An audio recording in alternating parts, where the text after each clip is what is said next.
right, so hello and welcome to the official launch of Inspired Women Gathering Show. This is a show that talks about all things from life, relationship, spirituality, business, and everything in between, where we gather together sharing our stories of connection and inspiration, of loving into life, experiencing triumph over pain, experiencing the gifts that are meant for us. Women inspire me through their stories, the resilience, the resourcefulness, tenacity, and the powerful movement that we make. I love connecting and having deep conversations, sharing with you, the women I am so blessed to know and who inspire me. So my name is Dixie Bennett. I'm your host. I'm passionate about helping women leaders struggling with overwhelm, pushing hard in their lives and feeling like it's never enough, to healing abundance blocks, living into alignment of their big vision, and realize they can have it all without sacrificing what matters most and living into the amazing life that is waiting for them. Life doesn't have to be so hard. It can be easy with flow and so rewarding.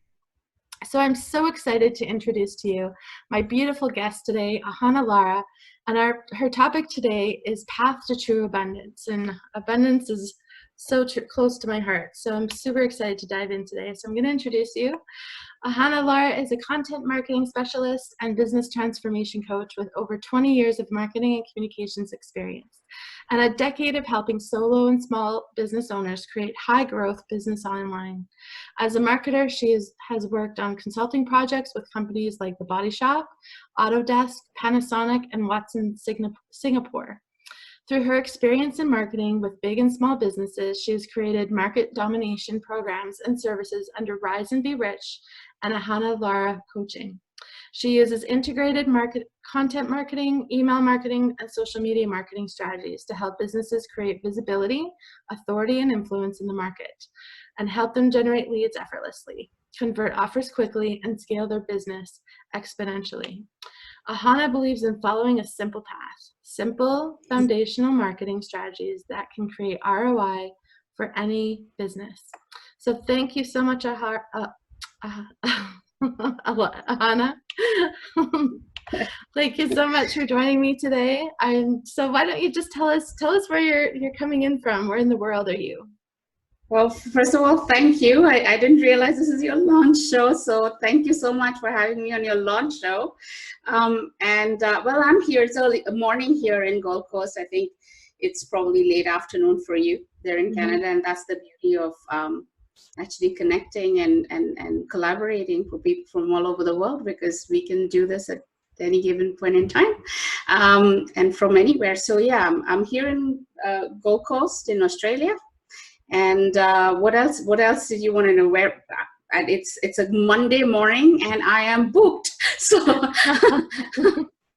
where I am today. So I just go a day at a time right now. So tell me a little bit about who you are and a little bit about your journey, because I know you started in India. So Ahana and I have been part of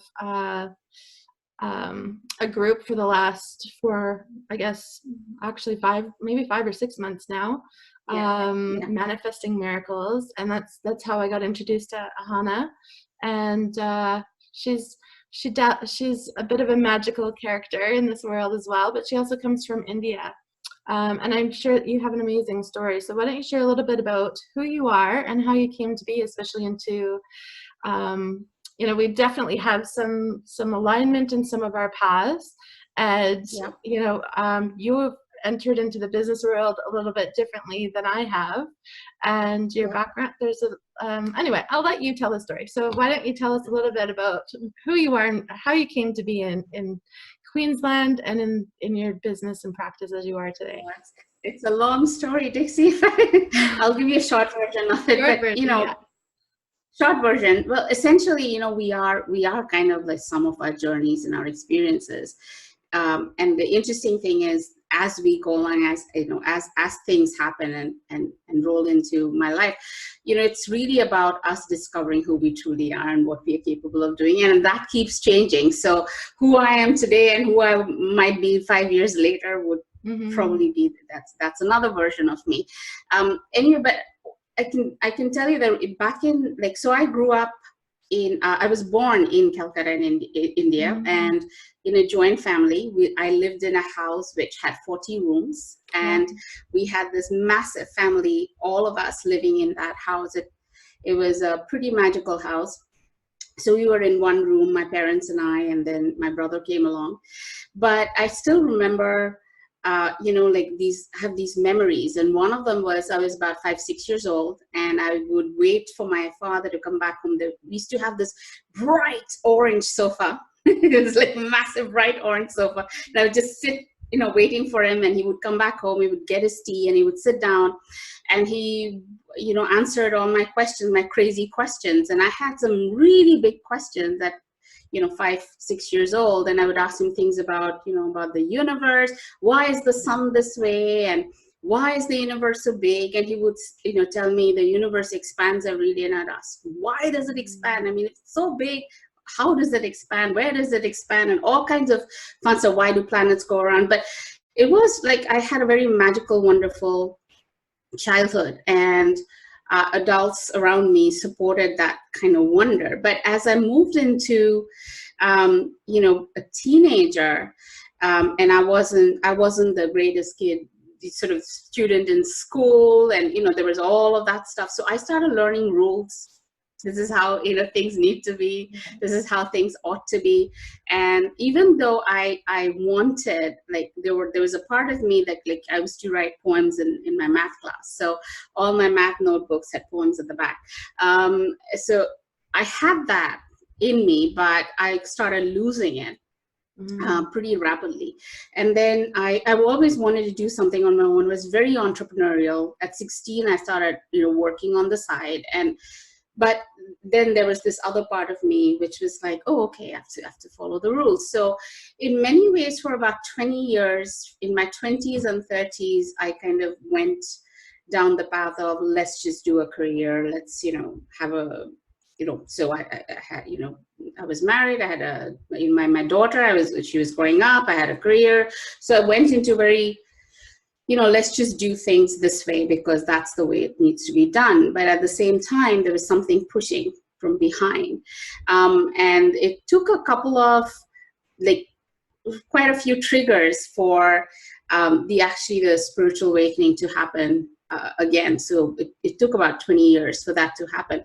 But the thing that is important is, while I was doing this very structured life, wasn't necessarily happy. I was quite stressed. I was perpetually running. I was, really short of time all the time. I was just trying to juggle stuff. I was doing fine on the surface of it, lots of Kodak photos on my social media, but really inside there's a big hole.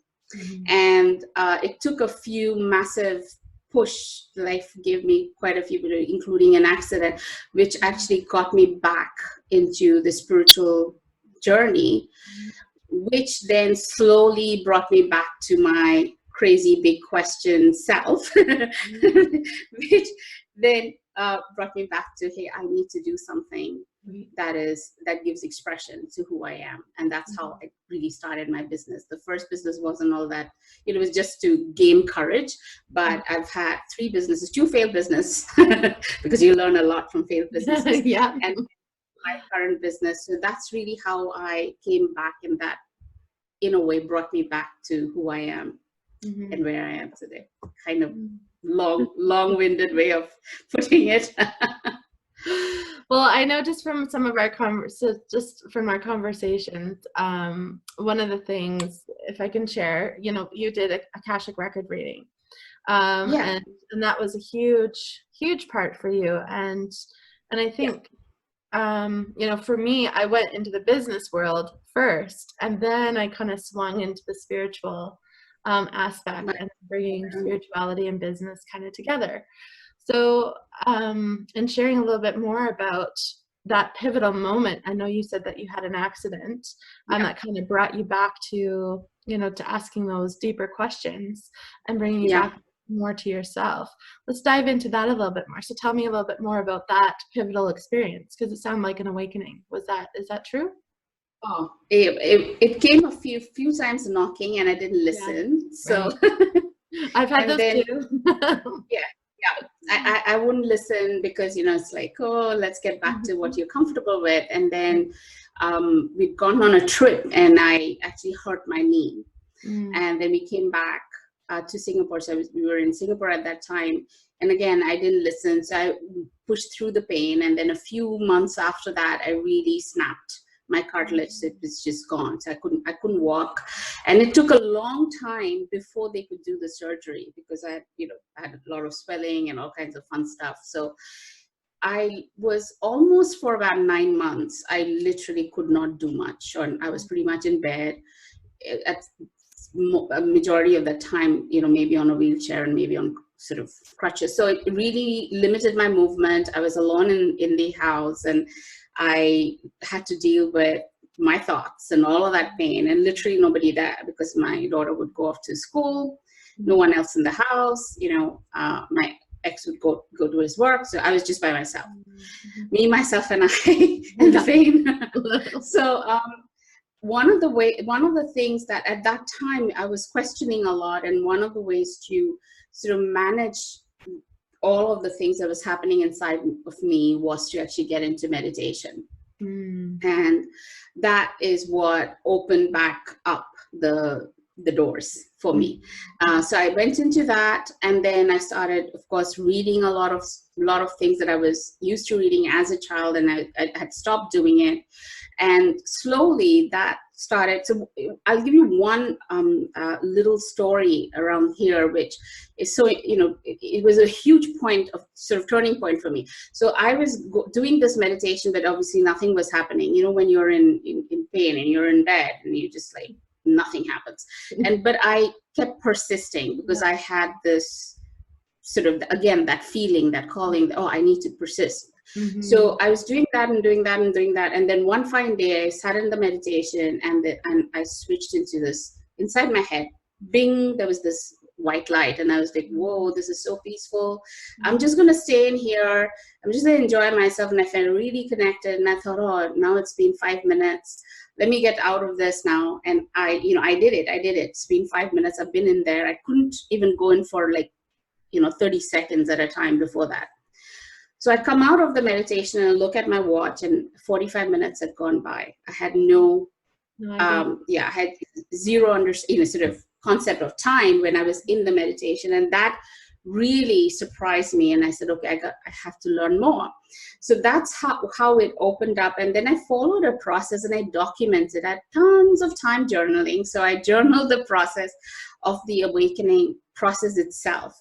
And at the end of it, so I went through this process of connecting, the energy channels, then connecting to the heart, and then understanding the energy field, and then opening up the intuition. And so I went through this process. And when I came out of it, people just started, I just started reading the Akashic records for myself, because I got intrigued, and I said, I can do this. This is fun. And I started journaling. And I basically do automatic writing. I've been doing it all my life. I just didn't know that was automatic writing. My journaling is, automatic writing. So and then people started coming and asking me, do you want to do a reading for me? And I said, fine. Do you want to clean up my dishes instead? So we'll do a barter. I'll do a reading, clean up my dishes. It started that way. And people started giving me money, and then people started giving me money for meditation. It wasn't intentional, but it actually started something. And I said, all right, I'm just going to follow this path. And then the people who were coming to me were all business people. We're all people like HR managers, marketing managers, people who were starting their business or have done very well in their business, but have lost kind of the essence of it. And they started asking me questions related to business, where my marketing and background helped. And somehow, between the Akashic reading and my marketing background, I kind of knew that was my direction. Those are my people. That's my tribe. So I started really working with that. So that's how I came into business. Yeah, interesting. And so then, at what point did you kind of shift into marketing? Well, I have always, I've had a career in marketing for the longest time. So it was more and more, I started getting people who would come and talk, would come for spiritual advice, but then what are the steps after that? And I would give them like a consulting session at the end of this, the spiritual session. And they would be like, oh, okay, do you want to do some work for me? And I said, no, I don't really do that. I do consult, and you can come and, meet me outside of this. But it kind of gave me that sense of, okay, one thing is getting that space. So for the longest time, I was in the space where you understand yourself and you become spiritually aligned. But then really the work is, how do we implement it in this world? Mm-hmm. What is your purpose and how do you implement it in this world? How do you actually create abundance for yourself and others? How do you actually create solutions for yourself and others? So I slowly realized that that's the switch I needed to make. And so I switched it into a form of like a consulting business, which pretty much very quickly moved into a coaching business. We did live trainings or workshops sort of around Australia and Asia. Pretty much that circle for about a year and a half.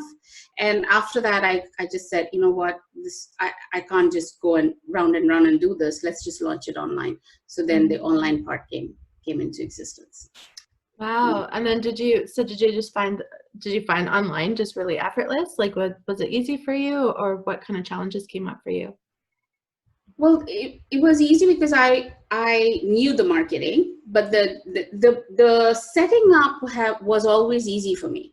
It was actually, how do you break through the mental and the barriers, because online requires a certain kind of a personality and a certain kind of your leadership has to be a little bit different, right? Because when you're doing workshops, you do a lot of workshops. It's you're face to face with people. Your interactions are very different. When you go online, you have to put yourself out there a little bit. And I'm not naturally someone who goes, on video.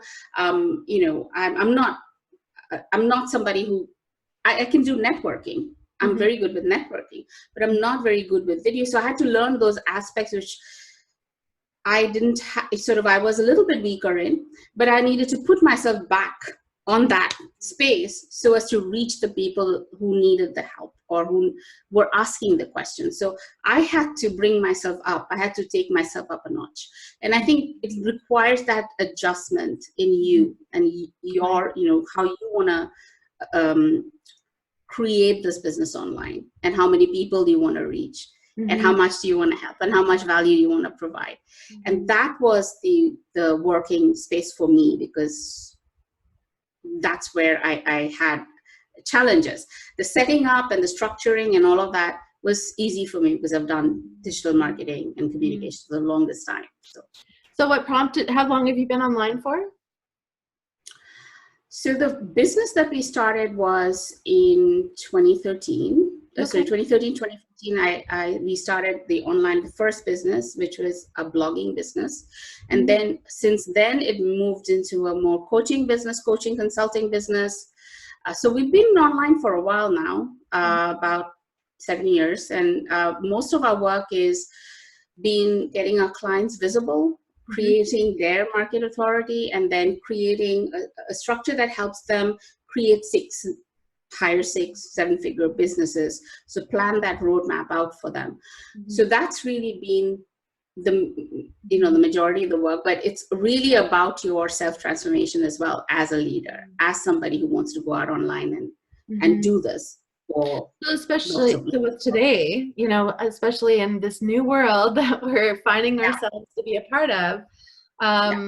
And I feel like I've been pretty lucky. Like I've been kind of online. I have half and half. So I've got in person, but then I also have online. And so for me, it hasn't been too much of a heavy transition. It's been, just getting other people to get online with me, my clients, right? So, but what advice can you give to people, especially because everyone's starting to move online, especially a lot of healers, a lot of businesses that are very face-to-face right now, they're struggling, really struggling. It's like, where do I start? And this whole world is there's a lot to it, right? So what might be even just some simple steps or some simple advice for people right now? Yeah. So first of all, I just want to talk a little bit about what's really happening with the world. And of course, we are in a very strange time right now. The virus that shall not be named time, but it's the trend has been over the last few years of moving online. So if you either have a brick and mortar business or if you have a service-based business, I mean, the chances of you're getting foot traffic or referral traffic is good, but even the referral traffic comes online right now. So the idea has been to prepare, folks to move online in a way that benefits them, because online right now is also very noisy. Very much so. If you look at social media, if you look at the number of messages you get on your mobile phone or the number of emails you get, so you have to create that little space for yourself online. So I think the challenge has been that, yes, you have to go online, but then a lot of people are trying to go online and they're hitting that roadblock because it is so noisy, it is so difficult to get attention, and it is so difficult to kind of create that space for yourself. So so one of the easiest way that I can talk about this is, first of all, you have to be very clear as to what is the business model that you're going to use when you go online, because that has to align with who you are and what you do and what your natural skills are and what your natural gifts are. Because not everybody, like I'm a writer and I write like crazy. So a lot of people will say, well, you don't do a lot of videos, but I get tons and tons of appointments because of my SEO, of my writing. And so there are different ways to attract audiences, right? But you have to find, it's not always just through video, but it is through, not always through video.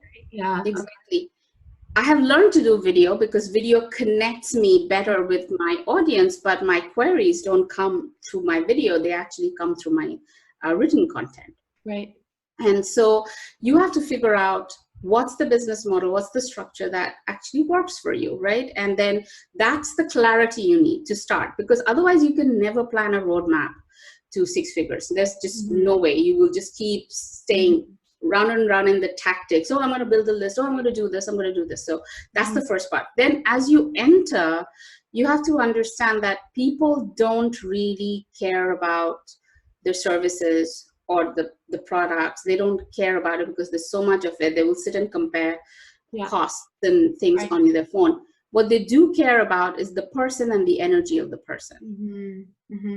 So personal branding is massive. If you don't do it, if you can't do it properly, you're not going to get business. So it was, to a certain extent, branding for, when we were doing physical stores or services, some kind of energy healing services, or even naturopaths. And so there was a branding within itself. Okay, fine, this is my business. With online, you can't be a naturopath online. Just can't be. You have to be an expert or an authority on something. So if you look at all the big personal brands, they stand for something.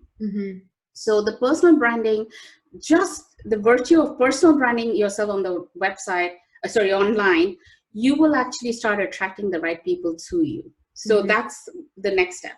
And once you've done that, it's about creating that visibility, authority, and influence. So what happens with that is you create content that attract the right people to your website, and then from the website to your email list. And that's a process that marketers have done for ages. But when you are a solo entrepreneur and you're doing it by yourself and you're trying desperately to go on social and trying to post, if you don't have that objective and if you don't have a strategy to do it, then you're basically wasting time and your resources. And because time is your biggest resource. So that planning on how do you build yourself an authority, like for example, if Jack Canfield comes and say, I'm going to hold a seminar today on this, people, just by virtue of him being Jack Canfield, people are going to sign up on it. They're not even going to see the topic. So what happens is when you build that authority, people just going to sign up on it no matter what. And then they get the value and go, wow, this is great value. What can I do next? And they sell themselves into your programs or your services Right now, of course, there is a massive shift in consumer behavior on what is essential and what is not. So we need to understand that and readjust our businesses, readjust our positioning. But the system is exactly the same. And once you go there, then you can say, hey, you know, I change my services to this, and then how do I grow this? And the easiest way to grow is actually through collaborations, joint ventures and collaborations. So that's the steps that we follow in Rise and Be Rich. It is easy. It's actually simple because I love simple, but it's the challenge is the person doing it, the blocks that come in. But let me hurry and do some social marketing. Oh, let me hurry and do some list building. And that's what I find. I think there's a lot of hurrying, right? It's the hurrying. And in the hurrying, it's often focused on the wrong things. Yeah. You are, I think most people don't understand this, that 6 months is enough for you to create a rock solid online platform in your business and start getting some really good income from it, even in the worst of times. Absolutely. But you have to put the time in for the foundation, right? Yeah, you have to put the time in for the foundation. You have to be there for other people. If you're doing this for yourself and making yourself money, you never get anywhere.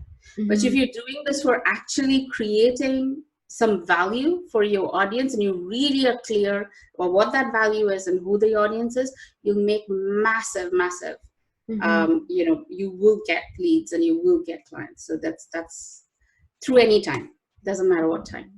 Yeah, you will attract them. Absolutely. I think, and that kind of comes back to, you know, why are you in business, right? So when you got into business for yourself, so have you always been an entrepreneur, or did you used to work in a corporation? Yeah, no, I've been dabbling in both, but I've had a corporate career for over 20 years now. So I keep on going back every now and then because I love the challenge of the project. So if I find a really good project, I'll hop right back. I have no issues doing both together. Sorry, do you go in as consulting? Like, are you consultant, or do you go back as an employee? No, I can do both. Like, see, this is another thing that I think people need to get over. It's about you and your happiness and what really drives you. And it doesn't matter whether you're in a corporate career or in a business. If you are really doing it for the love of the work and for really helping some cause or something, then you're doing it for that. I mean, most people say, if you ask somebody and they say, hey, you know, why did you start a business? Oh, I want to make some extra money, or I want to add a stream of income, or, you know, that's great. But why did you really start? Yeah. If their answer is still, I want to make money, that you know that business is not going to succeed. Right. The vision and the mission of the entrepreneur is paramount. It's like that what builds or kills, you know, the business. Absolutely. So if you don't have a vision, you're not going to go very far. So it has to be for the right reasons. Then it'll take you really far.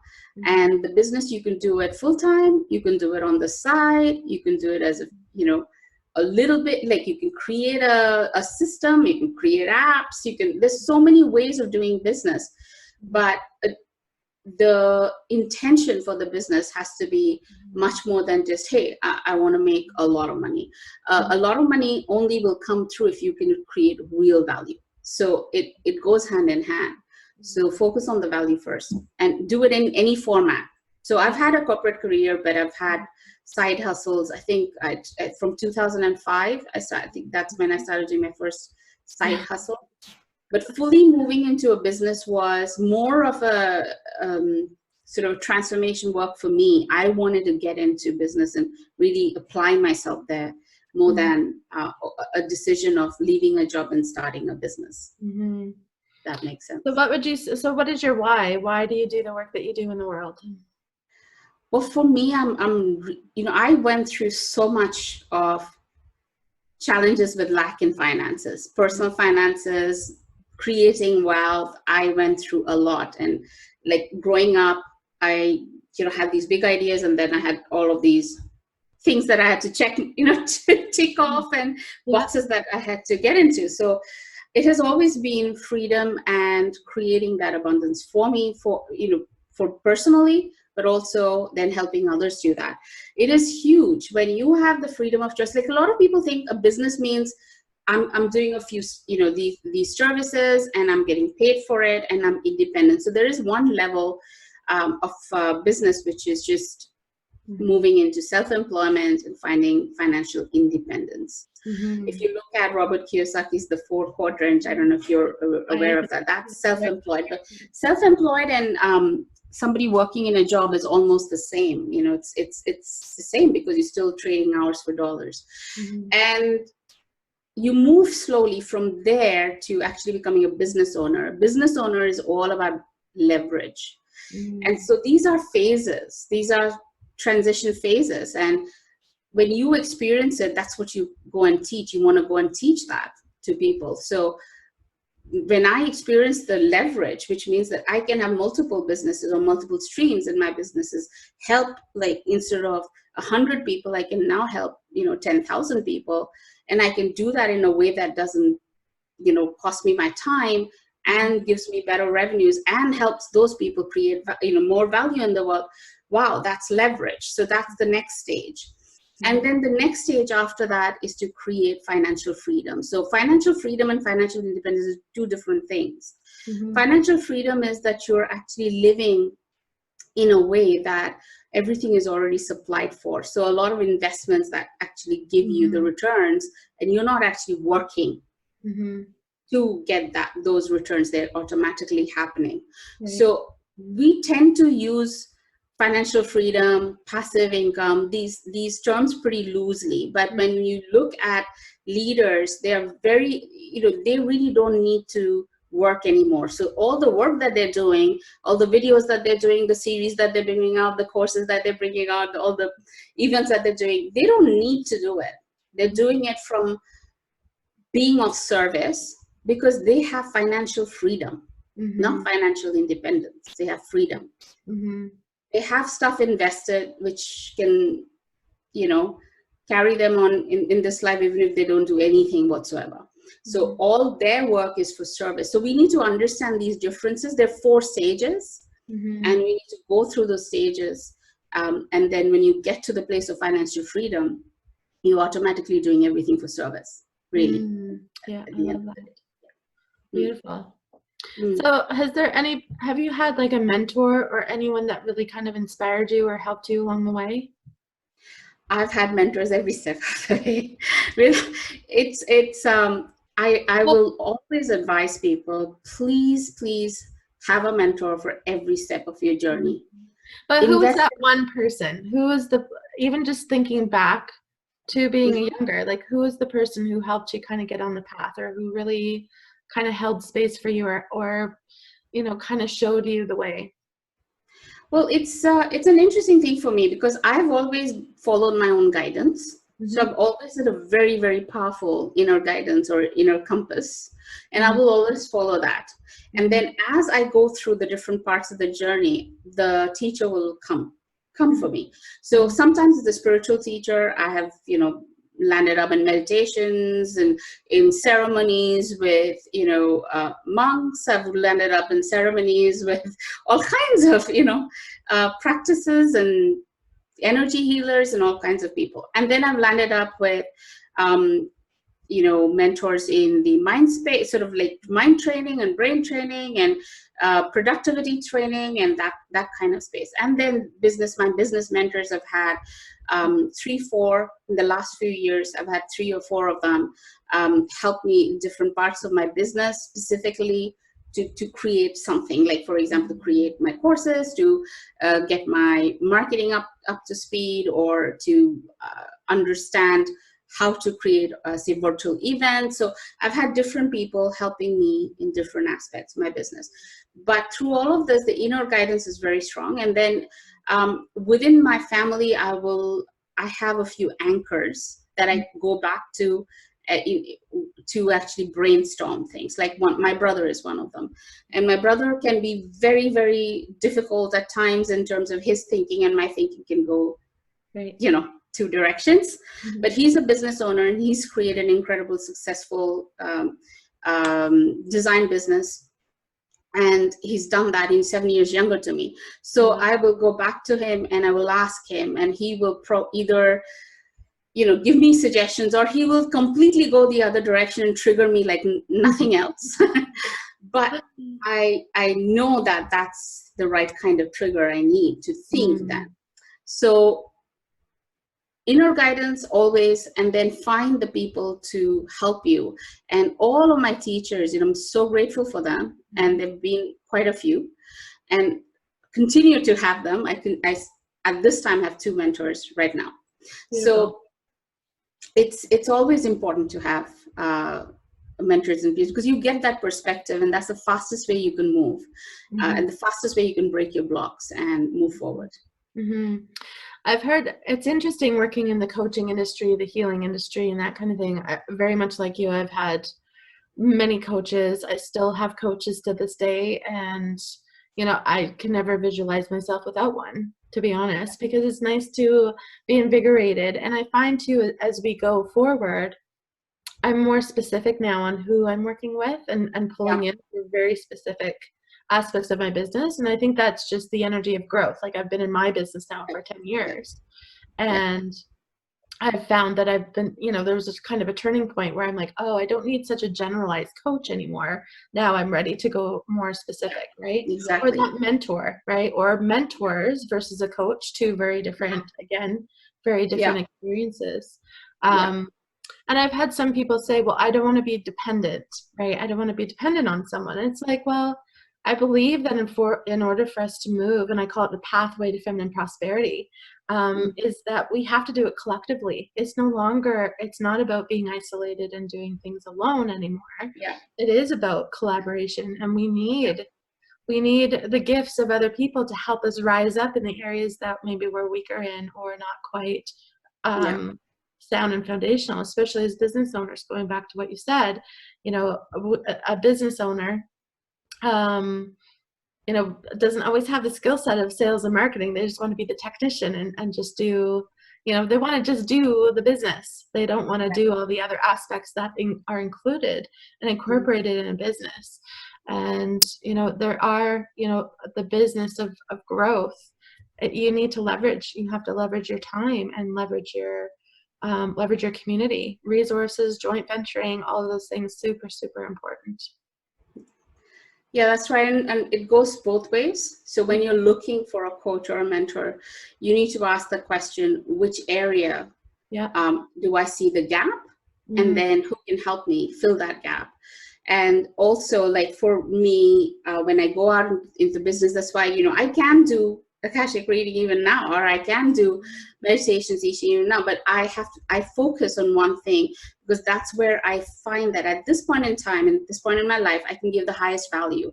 So I have focused it on helping small business owners and solo entrepreneurs create online structures to help them grow exponentially, and create online marketing that they can handle.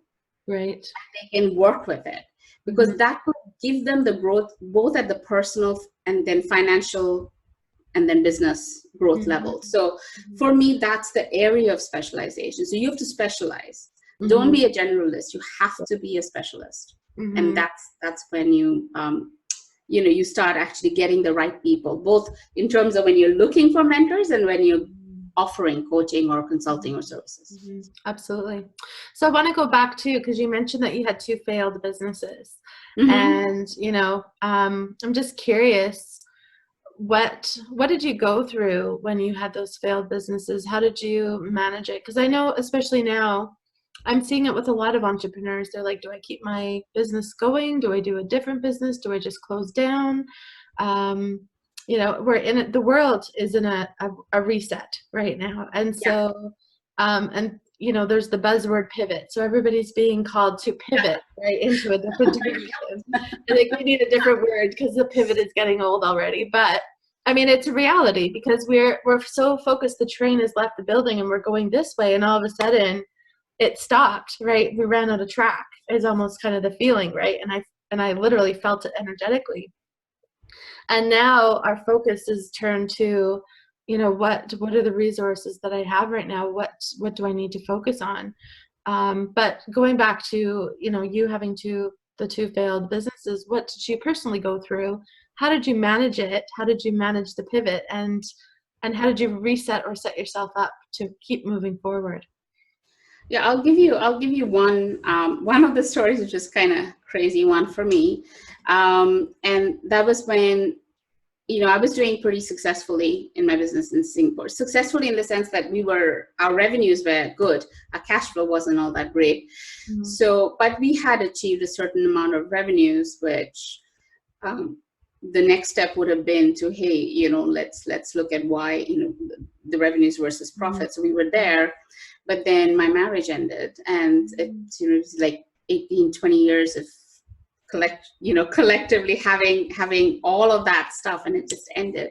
And so I left everything and moved to a new country, and I landed up here with 6 boxes, literally. Wow. Literally 6 boxes. The business is done.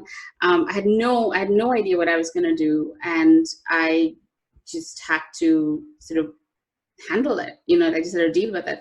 So at that time, and I had very little finances also at that time. And to having a business, to having it start working, to get to a place where you are comfortable, then just losing it all.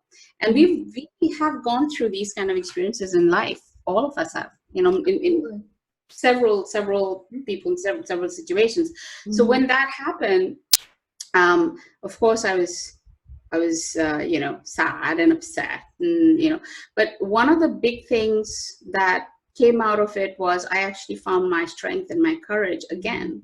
So what happens is the learning is huge. Mm-hmm. When you go through something like what we're facing right now, the learning in it is huge. So instead of using the word pivot, you actually have to find yourself, what you are made of. Absolutely. And what is it that really makes you tick, and what is it that really drives you, and what is that real value that you can provide. If you can find that again, it's actually quite easy to build yourself back up. It takes a bit of finding that, and I think in many ways this isolation or this quarantine and all of this what's happening in the world is giving people the time and space to really dig deep and find out what is it that you really want, what is it that you really can offer. And if you can figure that out, if you can pull that lesson and you can pull that strength from within you, actually rebuilding will be it will be a better business. It's not about changing the direction of your business, it's about making a better business. You come back and say, I was making 60,000 a year, I'm going to make 260,000 a year. Instead of saying, oh my goodness, how am I going to make it? You're going to ask, how am I going to make it? And that's going to help you dig deep and find those answers within yourself. And so you can create a better business. So this is a time for us to create a better solution, a better business, a bigger, sort of give voice to something that's really deep inside of you, which you've been hiding. And one of the things that happened yesterday, one of my relatives, he's been living in a different country, and we've been telling him for the longest time, please come back here, and because your life is here, you're not able to manage things from there. And he's been resisting, and he's been resisting, and then suddenly, because of this, he has to come back. So a lot of the times when this reset, as you said, happens, it pushes you to do the things that you've been avoiding for the longest time. So now it's here, it's in front of you, what you're going to do. And so it makes you face the reality pretty much like you got to respond to it right now. So it's a great time to go dig deeper, figure out what is it that you really want, and then have this plan in place and move on it like now. It's you can't wait. And I think that's what I did at that time too. So within I remember I landed up here in Australia. It was in December, and I had to find a place. I had to get a car, I had to get a job, I had to restart my business, and I did all of that in 4 weeks. Beautiful. Christmas time. And I had a mentor at that time who helped me And that's why you need mentors. He helped me, and he set this goal for 6 weeks for me. I achieved it in 4. And we went through it, but no stress. It was no stress. Just do these actions. So create a roadmap and just keep on taking the actions. So in any case, in my business, we run on 90-day plans. And then we take those 90-day plans and we do 30 days, 30 days, 30 days. So we can measure and manage those steps. So we had a 6 weeks plan with this gentleman who was mentoring me at that time, and I achieved it in 4 weeks. And then he said, okay, let's set up the next 6 weeks. And so that's how we went. And you can accomplish it. You don't have to be result oriented or goals oriented, or a sort of type A personality, or whatever the world throws at you, the labels. You don't have to be any of that. You just have to do the work, but you have to do aligned work. Do the aligned work. Thank you. Yeah, yes, I love that word, the feeling into alignment, and taking inspired action. Right. Yeah. To me, it's the inspiration. And then it feels effortless when you're in alignment. You can actually move forward in a really it's a lot less stressful. It is. And you're actually a lot more happier doing the work. So you actually take the actions, right, and then happen. Exactly. Yeah. Thank you. So what I love what you've covered a lot.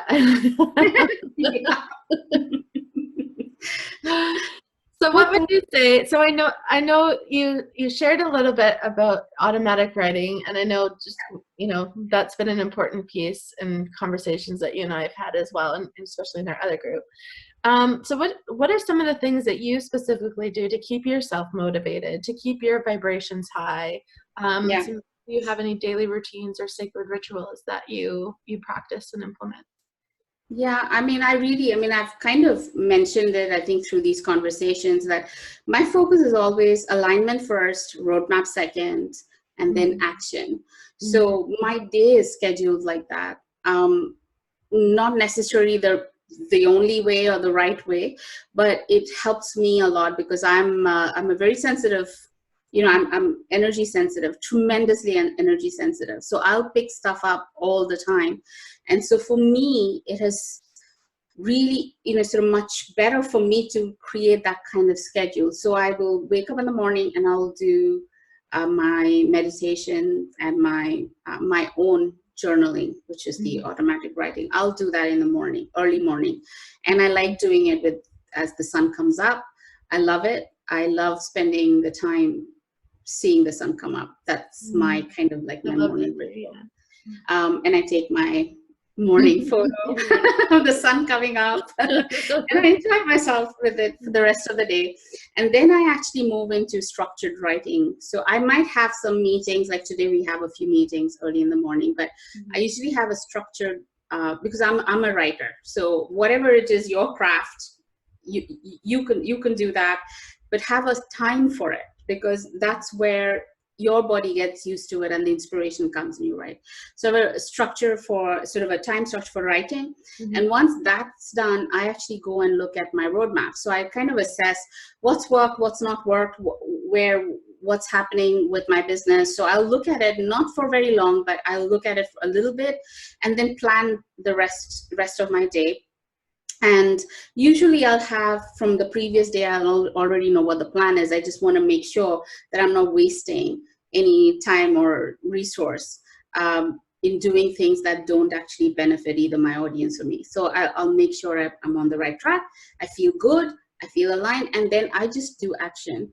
So I just do them in, you could do 20 minutes or half an hour of focus action. Then I take a break. I'll walk around and then do it again. But I enjoy the process of the action itself instead of trying to, so that is training. That takes a lot of training. But when you are working, don't think about what's going to happen. So presence is really, really important. Yeah. And that's the training I think we need to have. And that's why I'm able to finish a lot of work faster. And then when I say done, I'm done. I'm out there, I'm having fun. So I'm out of here. But when you're working from home, especially, which a lot of our entrepreneur community, we do it. at working from home, having a little bit of structure really helps. Of course, right now I don't have, my daughter's grown up and she's living on her own. So I have the space. But when she was around, I would structure it around around her schedule and mine. So I was working a little bit more at night and earlier in the morning, and then taking breaks in mid-morning, for example, before she would come back home. And so you can figure that out. But as long as you have alignment and you've got your roadmap and then you've got your action, you should be okay. And that's basically the ritual I do. And alignment could also be exercise, by the way. So in the evening we go for walks. So now we're not going a lot, but we did go a couple of times. So we waited when there wouldn't be too many people, and we went around the lake. We've got a beautiful lake nearby, so we're blessed with that. So we went around the lake. That's amazing. So tell me a little bit. So what do you do to invest in yourself? Do you have a self-love account that you invest in? And what do you do for self-love activities? I think celebration is very important. Celebrating life on a daily basis. We do it on a daily basis. And I mean, there are special sort of occasions where I will be like, oh, time out, I'm gone, I'm done. I'm just going and, soaking myself in the tub or whatever that is for you, the self-love. But I think that the daily celebrations for me bring a lot of, it's kind of saying that, hey, you've done well. And this is, you get to celebrate with a cup of hot cocoa, whatever that is. But you need to celebrate yourself. And gratitude is one part of it. You have to be grateful for what you've received, but also celebrate yourself, because you are an expression of, source at the end of it. Absolutely. So how do you celebrate? What do you do to celebrate? All kinds of things. I mean, different things on different days. Sometimes my favorite thing is actually just to sit in the balcony at just around sunset. I'm a very sunrise sunset person. Love that. No, it's beautiful. I love it. Yeah.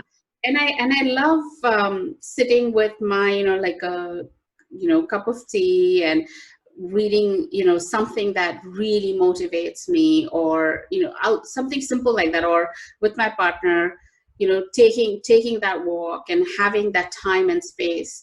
And just to also, like with my daughter, sometimes on the phone, I'll, just say, I said, well, she doesn't like, she's like, no, don't talk to me about all these lovey-dovey emotional things. And I'll say, no, I'm going to, sit and say all the things that I, really appreciate about you. And I will do that. And then she'll finally, give in and say, fair enough, I appreciate things about you too. Thanks for this. But it's kind of important to do that pretty much on a daily basis. And then sometimes we'll do a little larger celebration. Well, right now with the virus, we haven't done that this month, but every month we actually go on at least one night or 2 nights away. Every month. Yeah. And where do you go? Like, do you have like resorts? Getaway or what? Just a resort somewhere, some nature. Find a nice cabin somewhere, but we find different places where, all of us enjoy, and then we just go. Beautiful. And do you have like a favorite quote or something that, you kind of live your life by or keep in mind? Actually, I love Lao Tzu's quotes. I mean, I live by a lot of the Tao Te Ching. So, the two that most effective right now is that, a journey of 1,000 miles, begins with a single step, or starts with one step. Always to remember that you can't rush into things. Just take a step at a time. And the other thing that is really, I think for now, would be what was that? Trying to think exact words, but it is something to the nature of letting it all go. But when you let it all go, everything gets done.